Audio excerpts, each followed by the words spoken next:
Muy buenas noches, estamos nuevamente en nuestro programa Todo es Política.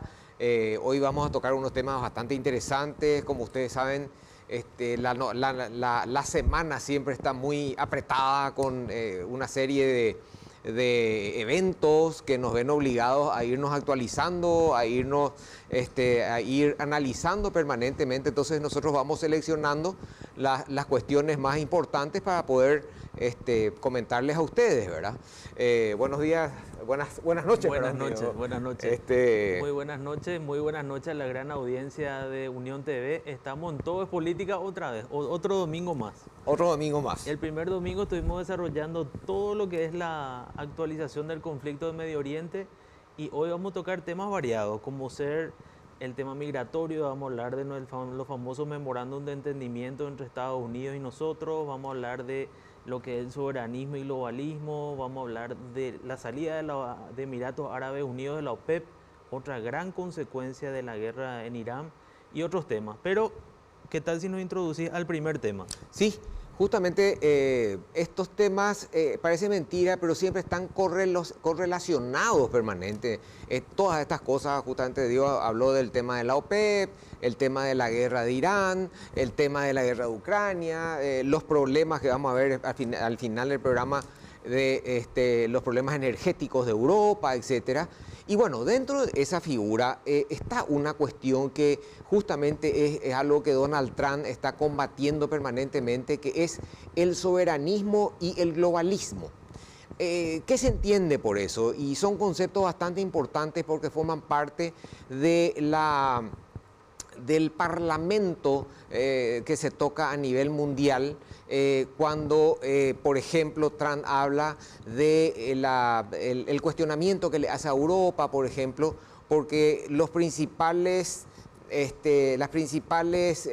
cabezas, vamos a decir, el globalismo vendría a ser los europeos. Resulta que el globalismo, ¿qué comprende el globalismo? Es un pensamiento que tiene una influencia supranacional.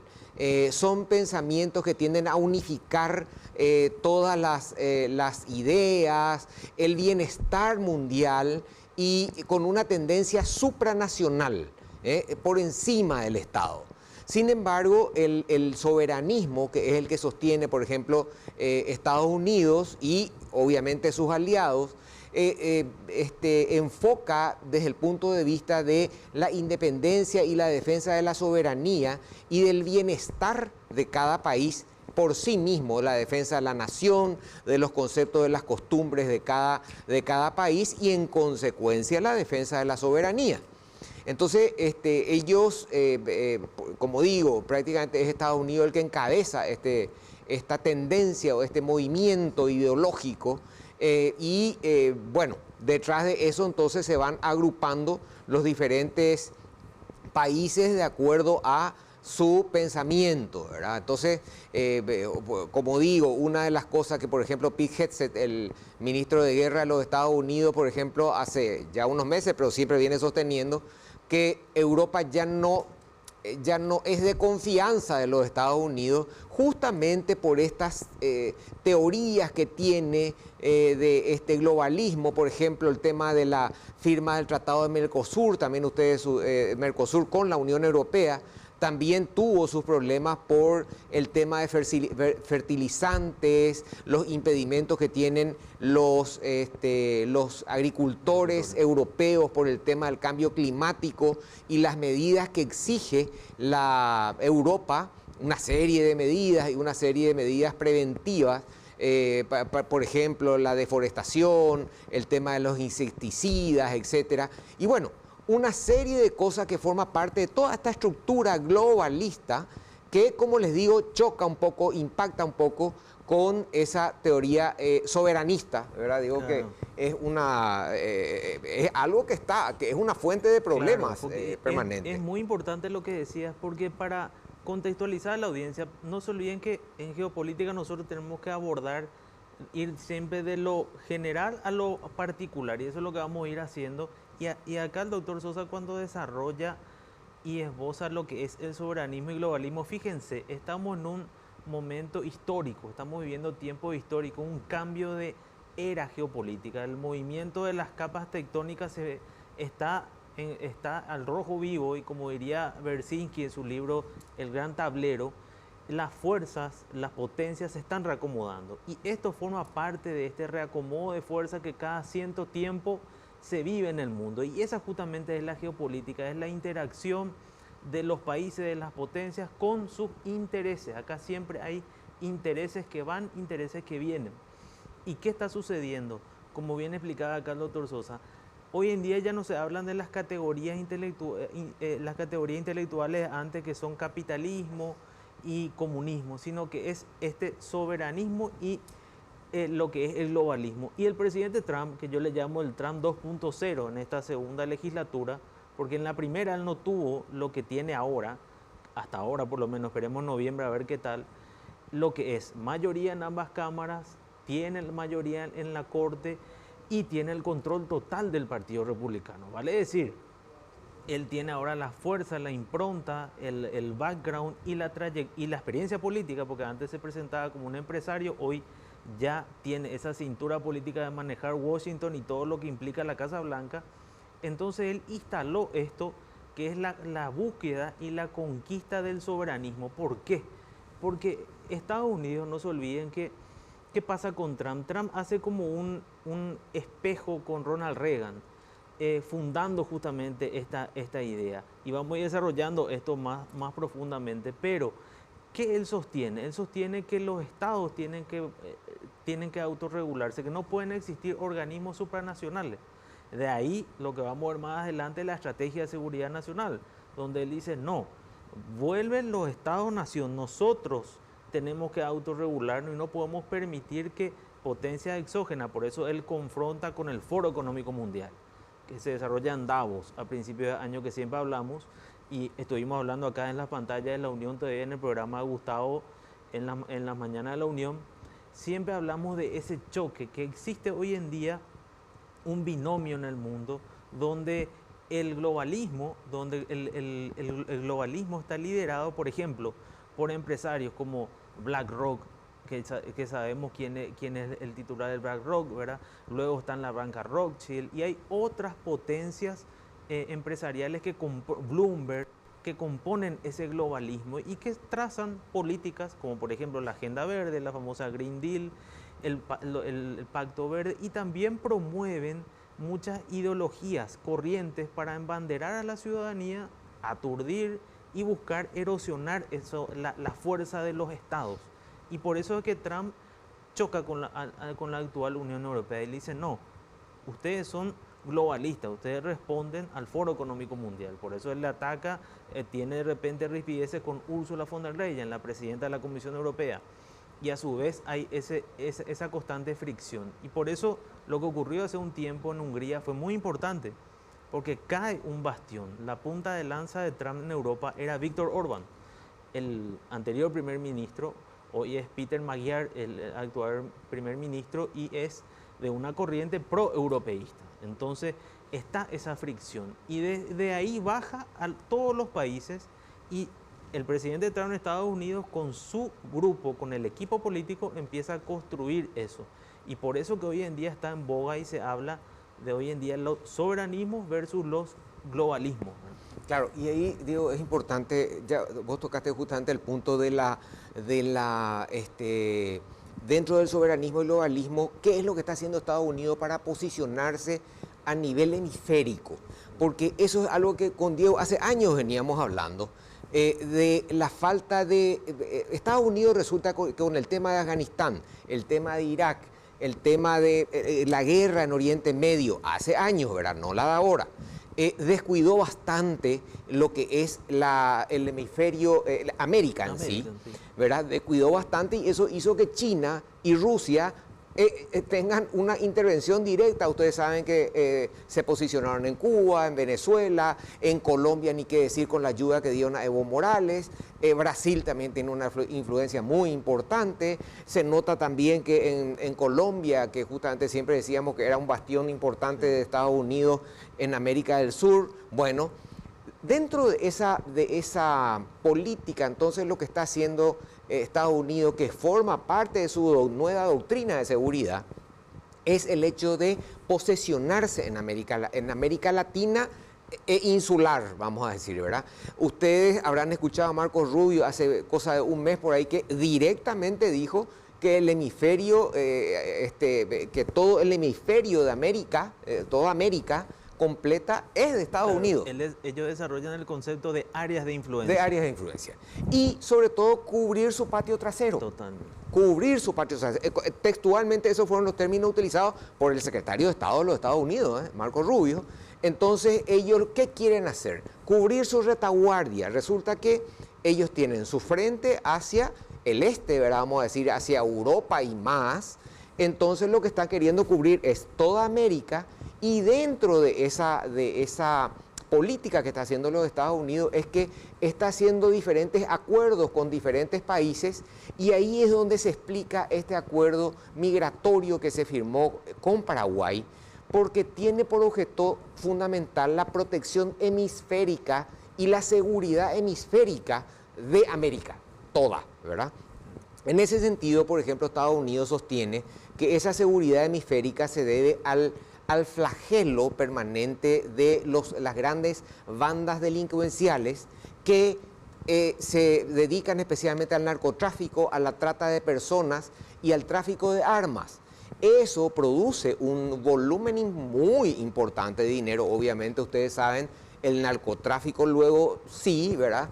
Y también el tráfico de armas, ni qué decir, que obviamente eso hace que permanentemente vayan remesas de dinero, sobre todo a los grupos terroristas que están en todo el mundo, en todo el planeta, y que es un foco de financiamiento, vamos a decir, para los diferentes grupos terroristas que afectan al mundo, ¿verdad? Claro. Entonces eso es algo que forma parte de este tratado de migración que se hace, que se firma con Paraguay en especial, ¿verdad? Y que bueno, fue objeto de muchas críticas, ¿verdad? Pero, por ejemplo, los objetivos fundamentales de este acuerdo son el ordenamiento de la migración. Por eso les decía, establecer una estrategia de cómo va a ser el sistema de migración, pero que sea una estrategia unificada de todos los países americanos, ¿verdad? No más que cada uno vaya por su lado haciendo las cosas, sino un sistema integrado de comunicación y de información y sobre todo de coordinación y de cooperación de información, claro. ¿Verdad? Y la lucha contra las redes ilegales, como les decía. La seguridad regional, eso es lo que estaba diciendo, forma parte de la doctrina nacional que estableció ahora Trump a principios de año, fue eso. El año pasado, finales de año. A finales de año, el año pasado, estableció lo que es la doctrina nacional, porque resulta que estos países del primer mundo no son como nosotros que actúan por circunstancias, ¿verdad? No, ellos establecen una doctrina, en este caso una doctrina nacional y un procedimiento a seguir que generalmente tiene unos 100 años de vigencia, se hace a unos 50 o máximo 100 años para que tenga una proyección ese proyecto, vamos a decir, de lo que se quiere hacer. Claro, ¿por qué? Porque justamente hablamos siempre que la política internacional es la proyección de la fuerza exterior, de la potencia interior del país. Entonces, ¿por qué Estados Unidos también, para que la teleaudiencia pueda entender, este memorándum de entendimiento, fueron dos en realidad? Bueno, no hay mucha información, pero les comento. Uno se firmó el año pasado, en agosto del 2025, y ese versó, y ahí vamos la primera imagen introductoria de un poco lo que fue ese acuerdo, esa firma, donde está nuestro ministro de Relaciones Exteriores y el secretario de Estado, Marco Rubio. Entonces, vamos a ver enseguida donde ese agosto se firma el memorándum de entendimiento sobre asilo y refugio. Y el siguiente fue el de este año, el de febrero, donde se firma el memorándum de entendimiento que tiene que ver con el periodo de transición migratoria. Esos son institutos jurídicos muy diferentes. El de asilo y refugio político tiene que ver con otras situaciones, con otros contextos, ¿verdad? El asilo político, el asilo en el caso de persecución por razones políticas, étnicas, raciales, religiosas, y el refugio se da en casos de situaciones extremas de hambruna o de guerras de guerrillas que vemos en África, otro continente donde a nivel general un grupo de personas solicita el refugio. En cambio, ahora lo que estamos viendo ahora, donde este memorándum de cooperación habla de una suerte de facilitación de la política migratoria. ¿Por qué? Porque Estados Unidos se encuentra en un colapso migratorio, tiene más de 1 millón de personas solicitando diferentes tipos de estatus migratorio. En consecuencia, ellos utilizan su aliado, que considera Paraguay uno de sus aliados estratégicos más importantes, inclusive en el mundo, dijo Marco Rubio. Entonces también suscribió con Ecuador, con Guatemala, con Panamá, con Costa Rica, que vamos a ir hablando de las experiencias también en particular de Costa Rica. Entonces, ¿en qué consiste esto? En que cada mes se va a estar mandando 25 personas. Pero ¿qué pasa en esta situación? No es que esas 25 personas vienen a ojo cerrado, a libro cerrado. No. Una semana, con 15 días de anticipación, el Departamento de Estado remite a la Dirección Nacional, al CONARE, porque no olvidemos que la autoridad de aplicación en este caso para nosotros es CONARE, la Comisión Nacional de Apátridas y Refugiados, que trabaja acá en coordinación con Migraciones, con el Ministerio del Interior y la Organización Internacional de Migraciones que depende de la ONU. Vale decir, acá hay un acuerdo internacional donde intervienen varias instituciones del Estado y donde van a estar haciendo el estudio, que es lo que se hizo ahora, ese estudio. De estas 25, 9 fueron rechazadas, o sea, vinieron solo 16. ¿Por qué? Porque nuestra propia legislación, nuestro propio ordenamiento jurídico positivo en materia de asilo y refugio proscribe. ¿Qué quiere decir proscribir? Prohíbe que a cualquier persona con antecedente penal ingrese al país en calidad de ese instituto jurídico. Entonces, por eso ya fueron rechazados ipso facto esas personas. Entonces vienen las personas sin antecedentes. Y en este caso, ¿en qué consiste el tránsito migratorio? O sea, que nosotros fungimos de tercer país seguro, se llama la figura, donde nosotros recibimos a estas personas y con las direcciones de migraciones de los países que ya tenemos la lista de estas personas, se trabaja para repatriarlas a esas personas a su lugar de origen. Entonces, por eso se habla de tránsito. Nosotros fungimos de canal de paso para que Estados Unidos pueda tratar de librarse un poco más de eso. Eso forma parte, señoras y señores, de un encadenamiento. ¿Qué pasa? Nosotros como país, como somos un país chico y nuestro principal aliado extrazona es Estados Unidos, nosotros tenemos que establecer también concesiones. Nosotros estamos empezando a jugar por primera vez en esta liga grande, en esta jungla que es la geopolítica, donde tenemos que saber nadar en este escenario. Entonces, y acá se da la primera pregunta que muchos se estarán haciendo ahora: ¿y qué gana Paraguay con este memorándum? Porque es gasto. En principio no, porque el memorándum contempla que la Organización Internacional de Migraciones es la que va a sufragar todas las erogaciones que tengan que ver con pasaje, movilidad, viático, estadía. Entonces eso no cubre el país, eso se va a hacer cargo la Organización Internacional de Migraciones, en un trabajo conjunto también con la Embajada de Estados Unidos acá en Paraguay. Entonces todos esos aspectos están cubiertos, pero esto en política internacional se llama encadenamiento. Y ahí vamos a meternos más en lo que es esta relación de Estados Unidos con Paraguay. Y ahí tenemos que hablar nosotros de nuestro papel en el escenario internacional. Porque muchos me van a decir, pero nosotros somos un país chico. No, nosotros tenemos que aprender a salir de esa cuestión mediterránea, ese concepto de que no podemos jugar a país grande. ¿Cuál es la estrategia de países como nosotros? Respetar las leyes y tener aliados extrazona, y tener buenas alianzas con nuestros vecinos y tener buenas alianzas con aliados estratégicos, con potencias, en este caso Estados Unidos. Y Paraguay está realizando esa estrategia a través de su Cancillería, y es muy importante esto porque, como le decíamos antes, toda esta batalla de soberanismo versus globalismo y las guerras que estamos hablando nos obligan a los países a no ser tibios. No estamos en un momento de tibieza, sino de tomar posiciones. Pero esas posiciones, así como las hace Estados Unidos, así como las hace China, como las hace Rusia, deben ser estratégicas, deben ser tácticas, con miras a cumplir nuestros intereses y aspiraciones. Esa es la geopolítica. Entonces, este encadenamiento trae como resultado que también Estados Unidos, por ejemplo, colabora con nosotros en el combate contra el crimen organizado transnacional en la triple frontera.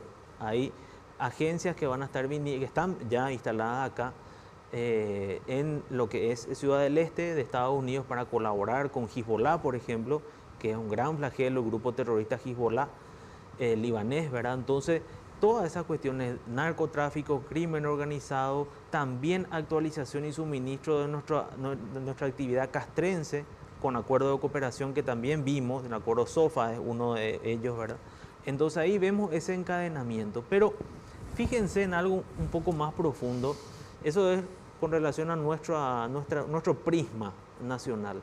Pero siguiendo con la estrategia de Estados Unidos, porque queríamos hacer este segundo programa para hablar también el foco, cómo inicia todo esto, para que vayamos entendiendo lo que hablamos el programa pasado, que vamos a ir compartiendo en las redes, sobre la actualización del conflicto en Irán y también por qué Estados Unidos se está comportando así en el mundo, con sus aliados en Europa, con nosotros en América. ¿Qué pasa?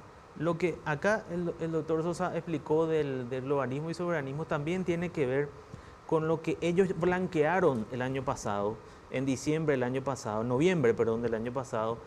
Cada administración cuando asume de los Estados Unidos emite lo que se llama su estrategia de seguridad nacional. Esa estrategia de seguridad nacional generalmente no sufre cambios, por eso no es tan pública. No, se publica y prácticamente es una cuestión administrativa. Pero esta vez causó un tumulto internacional, una gran conmoción. ¿Por qué? Porque Estados Unidos por primera vez dice, señores, a la Unión Europea, que fueron sus aliados históricos, señores, ustedes ya no son unos partners confiables. ¿En qué se resume la estrategia de seguridad nacional?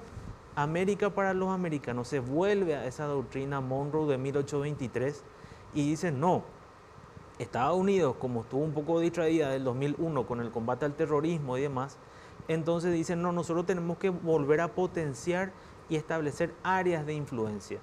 Y no se olviden que esa famosa reunión de Anchorage en Alaska entre Putin y Trump, y ahora la que va a tener Trump con Xi Jinping el 15 de mayo más o menos, creo que va a ser, forma parte de este reacomodo con este reparto de áreas de influencia de la que estamos hablando, donde Putin le dice a Trump, déjame a mí Europa del Este, Europa a mí, vos entonces América y China en su lugar. Entonces estas tres que yo le llamo los limbo, a Putin, Trump y Xi Jinping, ya está todo hablado. No crean que lo que hizo Estados Unidos en Venezuela es algo que ellos nomás hicieron. No, eso se habló en Alaska el año pasado con Putin, se habló con Xi Jinping, ¿verdad? Entonces, ¿qué te ahí lo que quiero nomás un poco de repente aclarar ahí, porque estás asustando a la gente posiblemente con estos acuerdos, que es muy cierto lo que está diciendo él. Resulta que, bueno, nosotros como analistas estamos manejando esta información de esta distribución de la que está hablando él, del poder mundial. Fíjense que por eso que se está hablando ahora de una estructura multipolar de poder, ¿verdad? Que es de la que él está hablando, en la que China, Estados Unidos y Rusia se pusieron de acuerdo, y es cierto, en Anchorage, en Alaska, la famosa reunión que, como nosotros decíamos cuando nos entrevistaban, supuestamente se iba a hablar de Ucrania, y dijimos nosotros, 5 minutos sí se habló de Ucrania. En esa oportunidad ya fue mucho. Ahí lo que se hizo es hablar de otras cosas que después vimos las consecuencias, porque nosotros sabíamos de eso, de que esa reunión realmente era para que China, Rusia y Estados Unidos establezcan un poco su territorio de influencia, ¿verdad? Y como dice acá el doctor Diego, ustedes se estarán dando cuenta, nosotros eso estamos diciendo en las permanentes entrevistas, que se dan cuenta que Ucrania pasó de moda. No se está hablando tanto de Ucrania. ¿Por qué? Porque Estados Unidos le dijo a Rusia, sí, perfecto, quédate ahí vos, ¿verdad? Y inclusive Rusia le pidió el Donbass, la zona del Donbass, y Estados Unidos le dijo, perfecto, ya le dijo a Ucrania claramente y hasta públicamente, tenés que entregar el Donbass o esto no va a terminar nunca, ¿verdad? Entonces, o sea, son evidencias de que lo que estamos diciendo es cierto, ¿verdad? Ahora, dentro de eso, acá el tema de migraciones, y para cerrar nomás nuestro tema de migraciones del que estábamos hablando primero, los temas que subyacen o los temas cuestionables son la soberanía, la defensa de la soberanía. Bueno, resulta que con este intercambio de informaciones realmente hay una especie de fuga de información tanto de Paraguay más bien hacia Estados Unidos, porque tiene que haber un acceso de los Estados Unidos a los sistemas de seguridad de Paraguay. Y bueno, ahí es donde hay que cuidar un poco la soberanía de inteligencia, vamos a decir, en términos de inteligencia, en términos de resguardo de datos, ¿verdad? De manera que nosotros podamos sí recibir la tecnología o la influencia tecnológica de los Estados Unidos para poder establecer una especie de red de seguridad, sin perder el principio de soberanía, que es lo que se cuestiona bastante, sobre todo los parlamentarios estuvieron cuestionando bastante eso a nivel parlamentario y tienen razón, Sí. ¿verdad? También la protección de datos personales, que es lo que estaba diciendo, el tema de derechos humanos y un tema que es importante, que es la asimetría. ¿A qué se le llama asimetría? Respecto de esto, respecto de las migraciones, y que acá parece ser que solamente Paraguay es el que tiene que dar y Estados Unidos no da mucho, ¿verdad? O sea, porque al dar tecnología, bueno, da tecnología, ¿verdad? Pero al parecer es Paraguay el que hace un poco de terreno de paso para liberar y descongestionar, como bien decía el doctor Diego, de los 1 millón de inmigrantes ilegales que tiene Estados Unidos, para descongestionar un poco todo eso y canalizar a través de Paraguay y volver a repatriar a esa gente, porque ese en primer término es el objetivo. Pero ¿qué pasa? Justamente acá él habló recién del asilo, del refugio. Pueden haber personas que pidan asilo político, que se da por razones políticas. Encima el asilo político es de dos formas, el territorial o el diplomático. En este caso va a ser territorial porque se da cuando yo ya estoy dentro de un territorio y ahí pido auxilio a la justicia de ese país y pido un asilo diplomático, territorial, por razones territoriales. Y está el refugio que se da por cuestiones de raza, sexo, cuestiones sociales, etcétera, que también puede dar a un pedido de refugio, y eso va a obligar obviamente a nuestras estructuras institucionales que empiecen a funcionar, y obviamente ya se sale un poco de ese cuadro de migraciones, del acuerdo de migraciones, y se entra en otra fase que vendría a ser ya la fase de refugio, que también es una figura que está contemplada en la Constitución, ¿verdad? Claro. Entonces, esos son aspectos que tendríamos también que poner a conocimiento de la ciudadanía, ¿verdad? Para como un análisis también de lo que puede ocurrir, ¿verdad? Porque esto no solamente puede ser un transporte de un repatriado de personas, sino que también pueden quedarse acá. Y no se olviden que el promedio de gente, como bien dijo acá el doctor, es de 25 personas por mes, lo que son 300 personas al año, 300 personas al año. Claro. Eso otra vez hace que nosotros, no sé, por ahí tengamos que dar fuentes de trabajo, etcétera, porque la OIM, la Organización Internacional de Migraciones, tiene que tener un cupo o unos días para la cobertura. Eso no va a estar cubriendo los gastos de esta gente por un año o 2 años. Habla de 72 horas. Por eso digo. De ventana. De 72 horas. ¿Y qué pasa si él pide refugio, por ejemplo? Ahí ya entramos en otro aspecto. Y ahí empieza, cuenta el plazo interno nuestro del CONARE, que según el reglamento interno del CONARE, el CONARE tiene 60 días, 60 a 90 días. Por eso, para el estudio. ¿Y quién cubre esos gastos? Claro, ¿Quién cubre y ahí esos empieza trámites? Otro problema. Claro, por eso digo. Entonces, yo creo que ahí, por ejemplo, hace falta una solvencia institucional nuestra, de migraciones, del CONARE, de la Cancillería, porque son los principales órganos que van a formar parte de estos trámites, vamos a decir. Entonces ahí esperemos que nuestras autoridades tengan la firmeza y la fortaleza de ejercer un poco, de poner los altos correspondientes, ¿verdad? Para que esto no llegue a perjudicar a nuestro país, no tengamos que asumir nosotros a esas personas, ¿verdad? No digo que esté mal, ¿verdad? No está mal, pero tampoco nuestra situación económica no tenemos mucha fuente de trabajo, no estamos tampoco como para tirar manteca al techo, ¿verdad? Entonces, son situaciones que tenemos que tener mucho cuidado. Mucho cuidado. Y siguiendo, como le decía, con lo que tiene que ver con esta estrategia que envuelve, este encadenamiento, ahí está la imagen de la Estrategia de Seguridad Nacional del noviembre 2025, y vamos a la imagen 3, para ir avanzando y viendo qué comprende también esta estrategia. Miren lo que es esta imagen. Estados Unidos no solamente, las potencias hoy en día no solamente están en un problema de reacomodo de fuerzas, sino que de suministro. ¿Qué sucede actualmente? China concentra el 70% de la producción de tierras raras, de lo que tiene que ver lo que tienen en el suelo, ¿verdad? Del 70% de tierras raras y el 90% de la producción. ¿Qué quiere decir eso? Que ellos ya tienen para entregarte esas tierras raras en mano el 90% de esa capacidad industrial. Entonces Estados Unidos no tiene eso, o Europa mucho menos. ¿Y qué pasa? Necesita los recursos críticos, eso se llama los minerales críticos. Y estas alianzas comprenden diferentes tipos de situaciones. Y Estados Unidos, a través de sus aliados estratégicos, busca esas tierras raras y esos recursos. Un recurso importante entre los varios que vamos a ir viendo que tiene Latinoamérica y el Caribe y toda América es el litio. El famoso triángulo del litio. Nosotros estamos cerca de este triángulo del litio para que vean nomás la importancia también geopolítica, geoeconómica y también de geofinanzas que envuelve todo esto. Entonces vemos lo que es acá el famoso triángulo del litio que envuelve Bolivia, Chile y Argentina.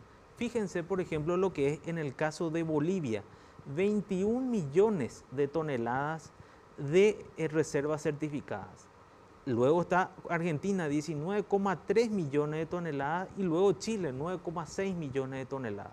Y me van a preguntar, Diego, ¿para qué el litio? ¿Por qué hablamos del litio? El litio es un elemento importante para la fabricación de semiconductores. Los semiconductros son todo lo que nosotros usamos, los elementos para fabricar los celulares, nuestras computadoras, la tele, microondas, lo que usamos, nuestros autos. Es necesario eso, el litio, el helio, todo es necesario para esa fabricación de semiconductores. Y hoy en día, con la inteligencia artificial, el que controla estos nodos logísticos controla lo que es el poder económico, el poder financiero, porque es lo que suministra, insufla a las empresas. Entonces acá vemos lo que es el factor económico muy importante, por eso Estados Unidos habla de la doctrina Monroe nuevamente, volvemos en 1823 y traemos nuevamente esto, y él dice, no, nosotros tenemos que recuperar. ¿Por qué? Porque Rusia y China están bastante inficionados en el continente, son siempre los que financian China, principal financista de los países en vía de desarrollo. Entonces Estados Unidos está busca cortar totalmente esto. En la siguiente imagen vamos a ver lo que es la estrategia también que tiene que, acá seguimos con la abundancia del Esequibo. El Esequibo está al lado de Venezuela, es Guyana, y este territorio es muy rico en varios recursos, oro, plata, petróleo y muchísimos otros recursos que ahí ustedes están viendo en pantalla y están en la orografía, está individualizado por zona específicamente, y por eso siempre vamos a usar en todo política el apoyo de imágenes para que vayan reteniendo y vayamos viendo lo que esto implica. Y avanzamos a la siguiente, que tiene que ver con la seguridad. Ahí hablamos del triángulo de seguridad que es Centroamérica, El Salvador, Guatemala, Honduras. ¿Por qué recientemente en Honduras, que gana Narri Afura, Trump le apoya? Porque necesitaba que Xiomara Castro salga del poder, que representa a la corriente socialista del extinto socialismo del siglo XXI, ¿verdad? Entonces, Honduras, una parte del triángulo se cierra, Guatemala ya es aliado de Estados Unidos, El Salvador con Bukele ni qué decir, y se cierra este triángulo. ¿Por qué esa parte es importante? Porque no se olviden que dos cosas hicieron a Donald Trump presidente de los Estados Unidos. La primera, el combate con la inmigración, y la segunda, la economía. Y esto tiene que ver con la inmigración ilegal también, y también con el tema de narcotráfico. Hay ese triángulo, por eso se llama el triángulo también de seguridad, o el triángulo de Centroamérica, es una zona roja en lo que es tráfico de drogas, trata de personas lastimosamente, y todo lo que tenga que ver con nutrir el crimen organizado transnacional y, como les decía, fundamentalmente la inmigración ilegal. Entonces ellos necesitan cerrar esta parte. Ven cómo hablamos de la cuestión económica por un lado y la cuestión que tiene que ver con la seguridad nacional. Esto es una política de seguridad nacional, donde Paraguay está en curso y varios otros países. Y vamos a avanzar a la siguiente placa y acá vamos a ver lo que les decía. Esta es la materialización.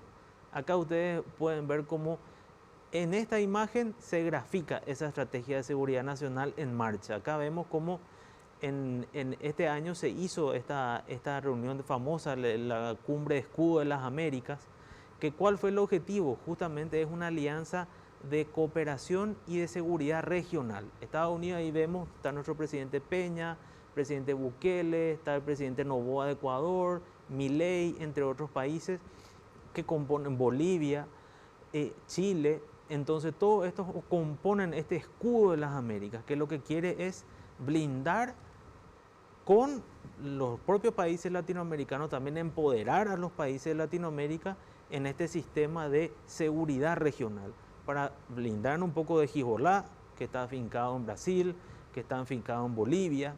Entonces esos son flagelos, crímenes, ya hablamos de terrorismo. Entonces varias situaciones donde Paraguay, por ejemplo, obviamente no tiene esa infraestructura, las estructuras militares necesarias para combatir este tipo de situaciones, y Estados Unidos con estas cooperaciones va a dotar a sus aliados de esos recursos para hacer más fuerte a lo que es las Américas.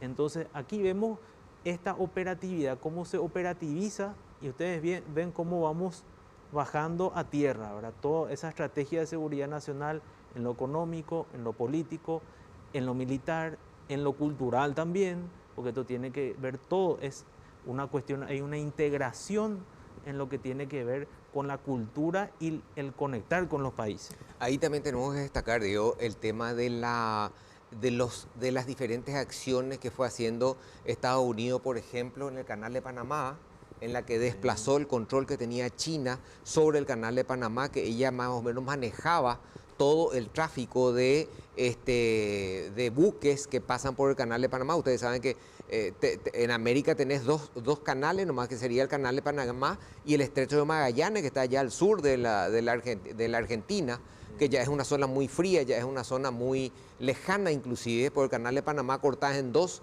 el planeta y ya es mucho más fácil conectarse.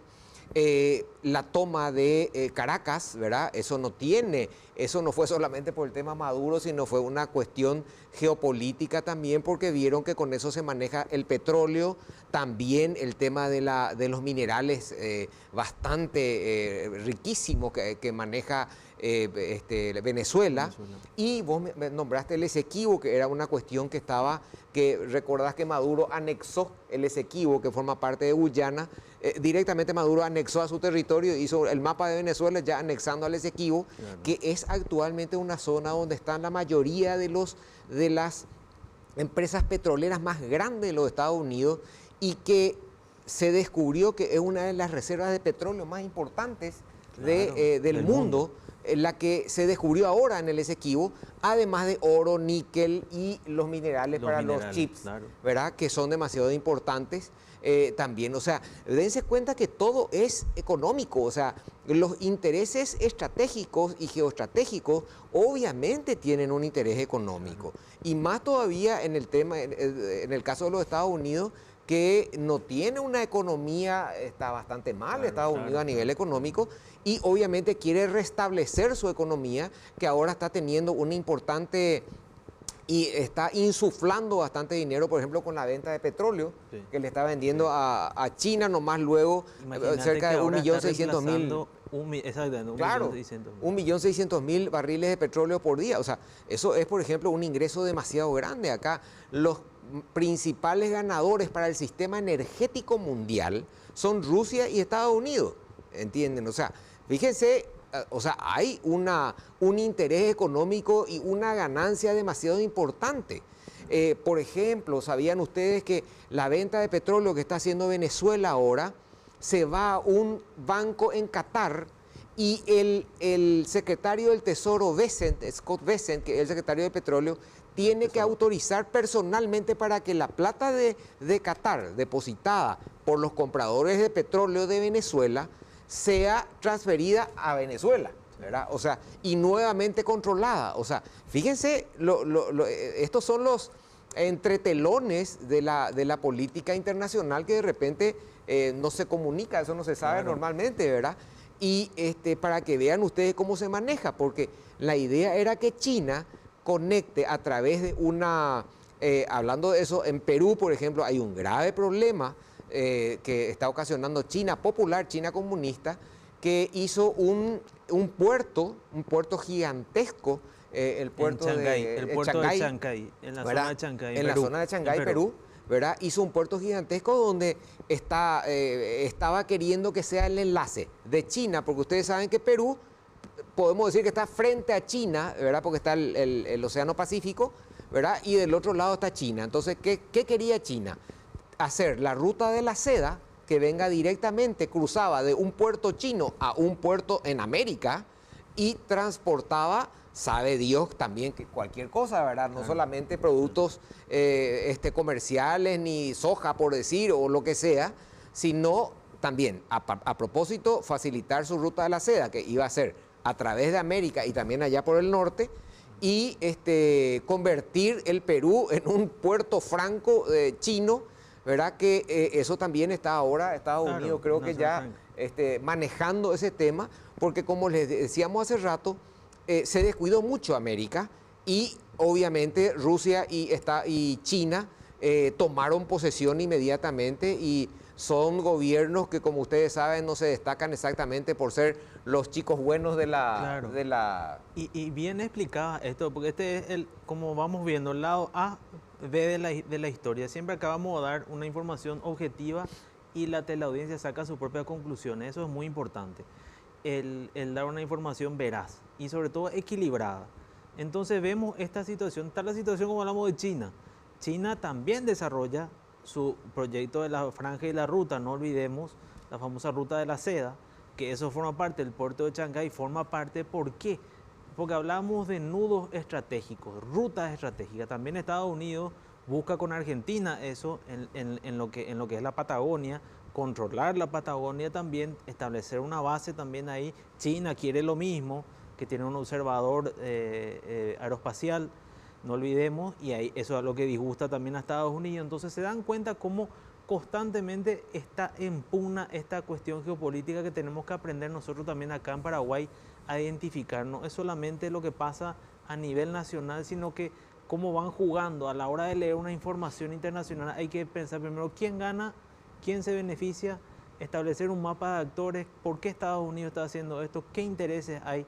Si en Venezuela, debajo del territorio, como diría un analista, había zanahorias, no iba a haber una extracción de Maduro.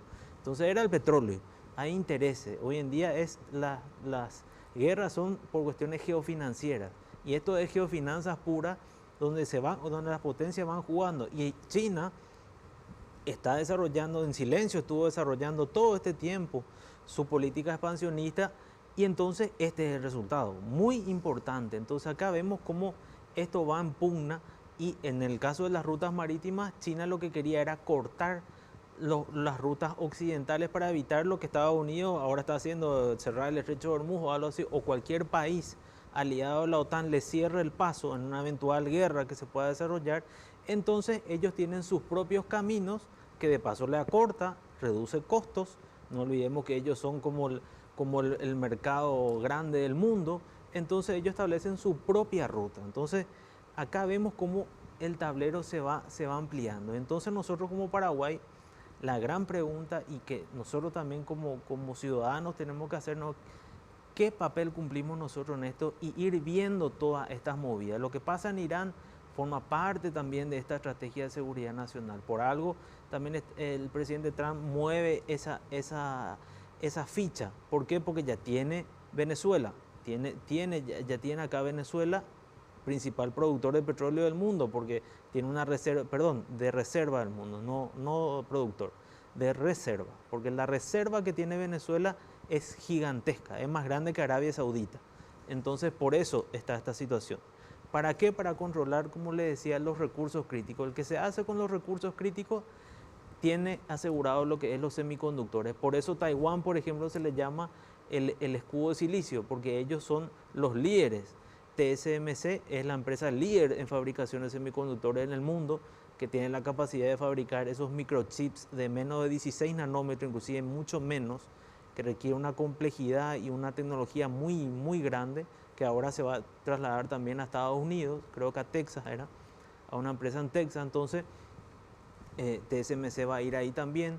Entonces todo eso forma parte. De ahí que nuestra relación, con nuestro eje Washington, Taipei, Jerusalén, forma parte de esta estrategia de seguridad nacional y también de nuestro alineamiento como país a esa cuestión, que no es un alineamiento que nos entienda como que uno está en subordinación, sino que es una cooperación. Los estados tienen que integrarse en materia de seguridad, en todo, y Paraguay está bien que esté en los foros, pero al mismo tiempo no tiene que estar cuidado con no seguir nomás la corriente, sino que Paraguay tiene que estar siempre en base a sus intereses y aspiraciones que la propia Cancillería fija, debe de fijar eso y debe de operativizar. Así como Estados Unidos hace todo esto, también nosotros tenemos que ir haciendo esas alianzas económicas, industriales, regionales, militares y de diferentes índoles, culturales, políticas, para poder cumplir con nuestra propia política interna. Y también, digo, ahí esto está tocando un tema muy importante, el tema de China-Taiwán, los intereses estratégicos que tenemos el mundo con China-Taiwán, ¿verdad? No te olvides que el 67% de los semiconductores del mundo son proveídos por Taiwán, sí, ¿verdad? Entonces, justamente ese es uno de los problemas que tiene China comunista, de no poder invadir directamente porque va a causar un problema mundial de provisión de semiconductores. Ustedes saben que los semiconductores se utilizan para misiles, para aviones, para electrónica, para computadoras. Actualmente el uso es para IA, sobre todo ahora esto es demasiado importante. Además, China-Taiwán, ahora con Corea del Sur, Japón, forman parte de lo que se llama el cordón de defensa que establece los Estados Unidos.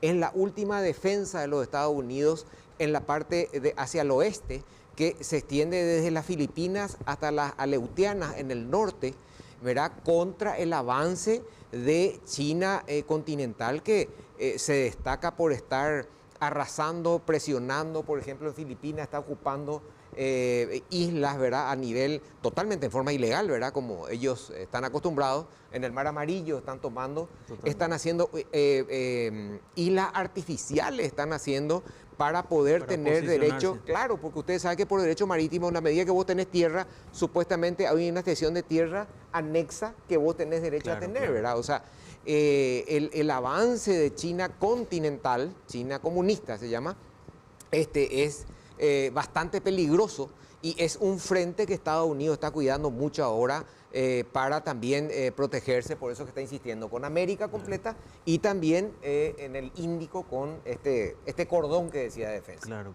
No, bueno, lastimosamente en televisión el tiempo es tirano, como siempre hablamos.